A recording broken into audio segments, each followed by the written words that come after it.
Hello to our YouTube family of subscribers and viewers. In today's episode, we'll be taking you on a very unique journey. Our good friends Mike and Denise Lamberth, who own the magnificently restored 1977 Pontiac Can Am, which we first featured in episode number 48, and also again in episode number 177 after a complete, ground-up, frame-off restoration. We're going to be making a trip to Southern California to meet Jim Wangers.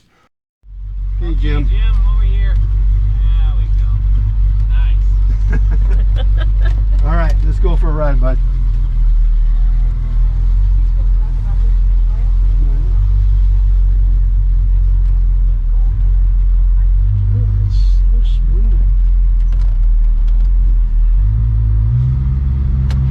See ya.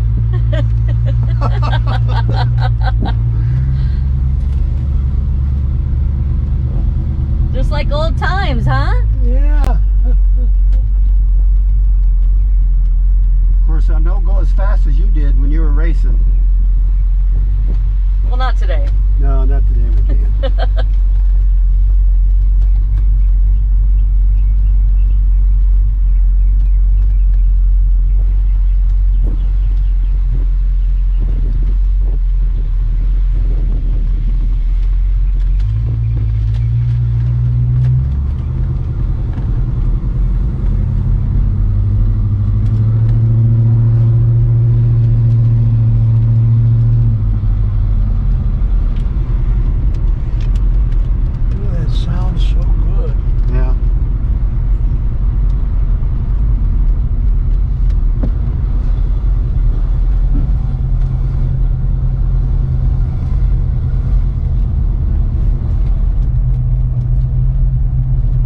These engines, of course, you know, they didn't have a lot of horsepower back then, so I pulled the engine out, rebuilt it, got some nice horsepower now, good sound.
Jim has been nicknamed the Godfather of the GTO by his countless fans. Jim is responsible for many legendary and iconic collectible American cars in a career that has spanned more than 5 decades.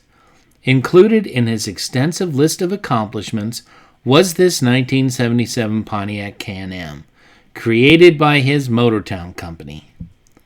When Mike heard that Jim was alive and well and living in an assisted living home, he thought that Jim would enjoy a visit from a Pontiac enthusiast and his wife and would like to see the fresh restoration of their Can Am. And this past June, we did just that. We're happy to report Jim was in good spirits that day, and he loved recalling the days of his involvement in the auto industry.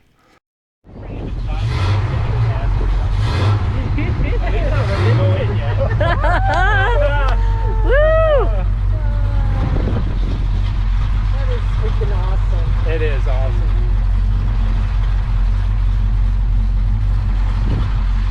Beautiful Pontiac.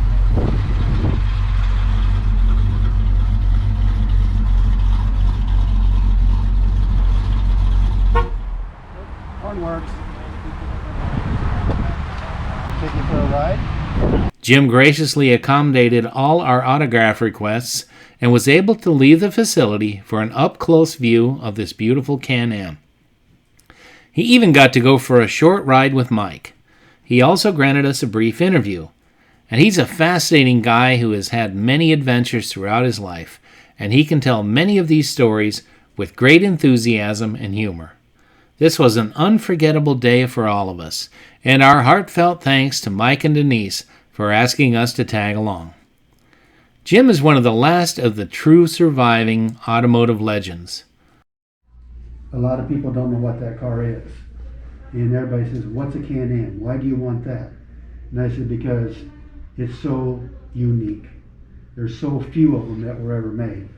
And so whenever I got it done and we went to that car show, and he said, you lived here, I got all excited because I go, okay, now I can take this back to you 40-something years later after it's been made and show you how much I appreciate you helping getting this car made. Because it's a wonderful machine. Oh, you're kind. You knew everybody. Must have been a magnificent career, huh? Yeah. So, Jim, how did you start out with Pontiac? Can you tell us that story? How you started out with them? Didn't you race a 62 for one of the dealerships or something, I think I heard? Royal Pontiac. Yeah, right.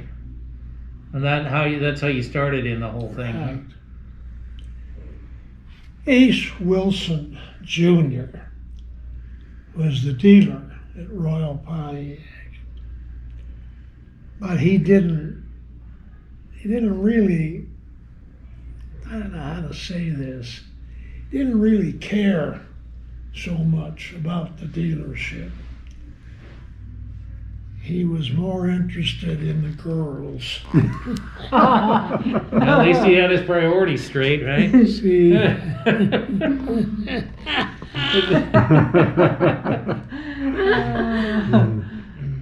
And so then what happened?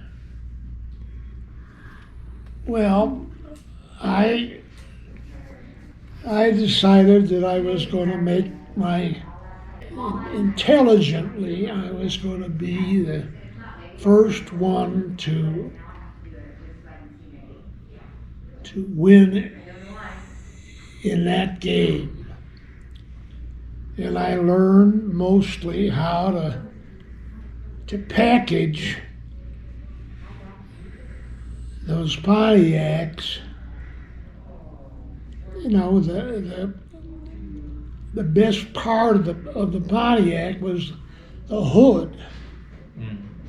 And I just loved the way that hood fit. And I made it my life's story. To keep that hood closed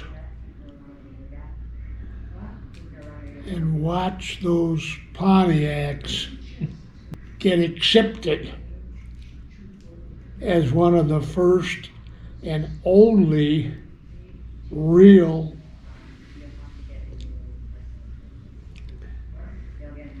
I guess to just say it, real fast cars. Mm-hmm. Pontiac was one of the fastest. Oh, indeed. Everybody knew it. And I always enjoyed telling everybody just how fast they really were. We hope you enjoy coming along with us as we spend some time on a perfect sunny California day to enjoy the greatest hobby ever, cars. I know Jim appreciated Mike bringing the car out, and it made the visit so much more fun. And you could just see the years melt away from Jim's face when he first saw the car and met his 4 new friends that day.